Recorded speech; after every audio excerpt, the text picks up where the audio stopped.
হয়ে এসেছে ওদের মাধ্যমে। এখানে যারা যারা ফ্যানরা আছে সবাই আমাকে যা যা প্রশ্ন করতে বলেছে আমি সেগুলোই করব। তো আমি একটাই প্রশ্ন করব, এই যে এই যে ধূমকেতু এত বছর পর আমাদের কাছে ফিরে আসছে, এই ধূমকেতু টিম কি ভেবেছিল যে বাচ্চাগুলো বড় হবে, তখন পিয়ান স্কুলে পড়তো, কলেজে যখন, সেই জন্য কি রিলিজটা দেরি হলো নাকি অন্য কোনো কারণ আছে? তোমার কি মনে হয়? এই ইভেন্টটাতে এসে আমাকে প্রশ্নটা করলে 10 বছর আগে যদি ঠিক টাইম রিলিজ হয়ে যেত তাহলে কি আমি এটা পেতাম না, একদম পেতাম না। তো এই যে এই প্রশ্নটা তুমি আমার এখানে এসে করলে, সবাই আমার দিকে তাকিয়ে আছে, রোহান এখানে দাঁড়িয়ে আছে, রোহান কি 10 বছর আগে এই ইভেন্টটা করতে পারতো? হ্যাঁ, 10 বছর আগে আমি করতে পারতাম।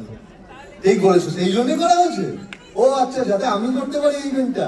আচ্ছা, থ্যাংক ইউ সো মাচ এটা বলার জন্য। প্লিজ তুমি বসে পড়ো।